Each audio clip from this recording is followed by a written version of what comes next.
A ver, hablemos del páncreas. Es un órgano del que normalmente ni nos acordamos de que existe, hasta que, de repente, se revela. Y cuando se inflama se lía una buena. Es como un fuego interno que aparece de la nada y puede ser devastador.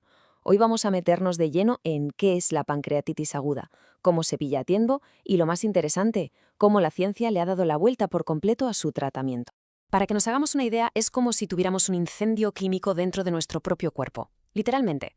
Eso es la pancreatitis aguda. Las enzimas digestivas que produce el páncreas pues se activan antes de tiempo y empiezan a comerse el propio órgano. Es una emergencia médica de las serias, con un impacto brutal. Y cuando digo brutal, no exagero. Mirad esta cifra. Solo en Estados Unidos, el coste anual de tratarla supera los 2.500 millones de dólares. Es una barbaridad, una carga económica enorme y, por supuesto, para la persona que lo sufre, ni te cuento. Y ojo, que no estamos hablando de una enfermedad rara, ¿eh? Para nada. De hecho, con casi 300.000 hospitalizaciones al año, es una de las principales razones por las que alguien acaba ingresado por un problema gastrointestinal. Esto deja bastante claro por qué es tan importante entenderla bien. Vale, perfecto. Entonces, ¿cómo saben los médicos que se trata de este incendio interno y no de otra cosa? Pues resulta que el proceso es sorprendentemente claro. No es tan complicado como parece. Se basa en una regla muy simple. Y aquí está la famosa regla del 2 de 3. No hace falta tenerlo todo. Con que se cumplan 2 de estas 3 condiciones, ya está. Diagnóstico confirmado. O tienes el dolor típico de pancreatitis, o las enzimas en sangre se han disparado por encima de 3 veces lo normal, o en una prueba de imagen como un TAC se ve claramente el problema. Es una regla súper potente para diagnosticar. Pero claro, hablando del análisis de sangre, aquí la cosa se pone interesante. Tenemos 2 chivatos principales, 2 enzimas, la amilasa y la lipasa. La pregunta es, ¿nos podemos fiar de las dos por igual? ¿Son igual de buenas? Pues la respuesta es que no, para nada. Y esto es súper importante, ¿eh? La amilasa es como muy volátil, sube muy rápido, pero también baja en picado en unos pocos días. Y lo peor es que hasta en un 20% de los casos puede estar normal, incluso con el páncreas fatal. La lipasa, en cambio, es mucho más fiel, es más específica del páncreas y se mantiene alta durante más tiempo. Por eso, hoy en día, es la prueba de elección. Vamos, la que se prefiere. Es sencillamente más fiable. En el momento en que se confirma el diagnóstico, ¡pum!, arranca el cronómetro. Empieza una carrera contrarreloj. Las primeras 24 a 48 horas son absolutamente críticas. Lo que se haga o no se haga en este primer momento puede cambiar por completo el pronóstico. Y este esquema lo explica de maravilla.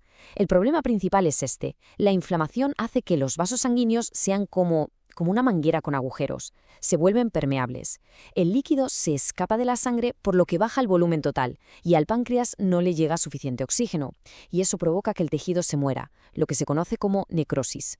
El primer tratamiento es de cajón. Hay que revertir esto metiendo líquidos por vena a tope, de forma agresiva, para rellenar el sistema y que la sangre vuelva a fluir. Ahora, cuidado, que no todos los líquidos intravenosos valen igual. El suero salino de toda la vida es más ácido y, en grandes cantidades, puede generar otros problemas. En cambio, el Ringer lactato tiene un pH mucho más equilibrado y, de hecho, se ha visto en estudios que ayuda a reducir la inflamación general del cuerpo. O sea que, moraleja, la elección del líquido importa y mucho, y la evidencia apunta clarísimamente al Ringer lactato. Y es justo aquí, en este punto, donde la historia se divide. La enfermedad puede tomar 2 caminos, una auténtica bifurcación. La gran mayoría de los pacientes van a mejorar rápido, pero hay una minoría que se va a enfrentar a un viaje mucho más duro. Los números hablan por sí solos. El 80% de los casos, la gran mayoría, son leves. Se resuelven en unos días y listo. Pero ese 20% restante, ese 20% desarrolla una enfermedad que ya es de moderada a grave, y es ahí donde aparecen las complicaciones que pueden costar la vida. Vale, ¿y cómo se detecta ese 20% que está en riesgo? Pues los médicos están muy atentos a estas señales de alarma. Un nivel alto de BUN o de hematocrito en la sangre, que básicamente nos dicen que hay una deshidratación muy bestia. La obesidad y tener más de 55 años también son factores clave. Y por último, se buscan signos de lo que se llama SIRS o síndrome de respuesta inflamatoria sistémica, que para entendernos es como si todo el cuerpo estuviera en alerta roja. Vamos a ver ahora cómo se maneja cada uno de estos 2 caminos, porque el enfoque ha pegado un cambio radical en los últimos años, sobre todo en 2 cosas, la comida y la cirugía. Esto es alucinante, de verdad. Antes la idea era que el páncreas tenía que descansar, así que nada por la boca, a ayunar. Había que esperar a que se pasara el dolor y luego, poco a poco, reintroducir líquidos y sólidos.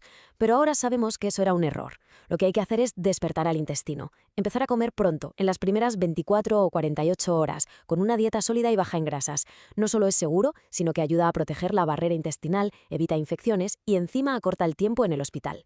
Es un cambio de paradigma total. Bueno, y ahora vamos con el camino difícil. Para ese 20% que tiene la enfermedad grave, el gran monstruo final, el mayor peligro es este, la necrosis pancreática infectada. Esto pasa cuando el tejido del páncreas que ha muerto se infecta con bacterias. Y hasta no hace mucho esto era prácticamente una sentencia de muerte si no se actuaba de forma muy drástica. Y aquí tenemos otra de esas evoluciones que te dejan con la boca abierta. Antes, la respuesta inmediata era cirugía abierta y urgente para quitar todo el tejido muerto. Hoy, la estrategia es justo la contraria, paciencia.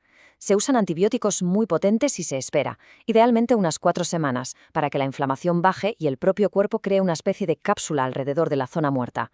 Esto convierte un caos inflamatorio en un problema bien contenido, mucho más seguro de tratar después. Este esquema refleja perfectamente la forma de pensar actual. Si se sospecha que hay infección, se da por hecho que la hay, y se empieza ya con antibióticos que lleguen bien al páncreas. Si la persona está estable, se sigue con los antibióticos y se espera, se observa, retrasando cualquier tipo de intervención. Solo, y digo solo, si la situación es inestable, se va a una cirugía de urgencia. El objetivo es clarísimo, evitar o retrasar la cirugía todo lo que se pueda. Y esta cita, sacada directamente de las guías clínicas, lo deja negro sobre blanco. Es demoledora. Esperar no es dudar, no. Es una estrategia basada en pruebas que salva vidas. Retrasar la cirugía en un paciente estable reduce la mortalidad. Más claro, imposible. Y esto nos lleva a la reflexión final. Hemos visto cómo dogmas como el reposo pancreático o la cirugía urgente han pasado a ser historia, prácticas ya obsoletas. Y esto nos deja con una pregunta flotando en el aire. ¿Qué otras cosas que hoy damos por sentadas en medicina serán los mitos del mañana? La historia de la pancreatitis aguda nos enseña una lección de humildad.